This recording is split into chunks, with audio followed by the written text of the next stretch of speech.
राधे राधे दोस्तों, आज हम आपको गौतम बुद्ध की कहानी सुनाएंगे। एक बार गौतम बुद्ध के पास एक स्त्री आई और विलाप करने लगी कि सांप के काटने से उसके पुत्र की मृत्यु हो गई है। स्त्री अपने इकलौते पुत्र को जीवित कराने के लिए बार बार उनसे विनती कर रही थी। बुद्ध देव ने उससे प्रश्न किया, क्या आप नहीं जानती कि संसार में जो भी जन्म लेता है उसका एक दिन अंत होना निश्चित है। उस स्त्री ने कहा, हाँ अच्छी तरह जानती हूँ, मगर आप पहुँचे हुए महात्मा हैं और आप में इतना सामर्थ्य है कि आप मेरे पुत्र को जीवित कर सकते हैं।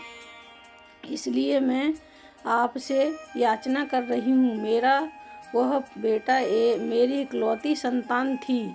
मैं आपसे उसके जीवन की आस लेकर आपके पास आई, मगर आप तो मुझे ही उपदेश दे रहे हैं। यदि आप उससे जीवित नहीं कर सकते तो कृपया साफ साफ मना कर दें।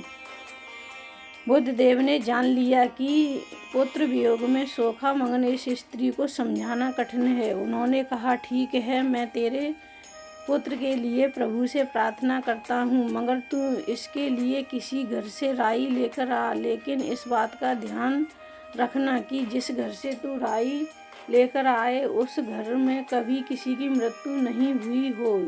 स्त्री के मन में आशा का संचार हुआ। उसने सोचा कि राई तो आसानी से प्राप्त हो जाएगी, लेकिन वह जिस घर में जाती वहाँ यही जवाब मिलता, उसके घर में किसी न किसी की मृत्यु अवश्य हुई है। वह बेचारी थक गई, लेकिन किसी भी घर से राई नहीं मिली। उसे इस बात की समझ आ रही थी कि मृत्यु अटल एवं अवश्य भावी है और उसका सामना किसी न किसी दिन हर एक को करना पड़ता है। थक हार कर वह बुद्ध देव के पास लौटी और उनसे बताया कि उसे कोई ऐसा घर नहीं मिला जहाँ किसी की मृत्यु नहीं हुई हो, लेकिन अब अन्य लोगों के समान वह भी इस दुख का धैर्य और साहसपूर्वक सामना करेगी। धन्यवाद। तो दोस्तों, आपको हमारी कहानी कैसी लगी कमेंट में लिखकर भेजना। राधे राधे दोस्तों।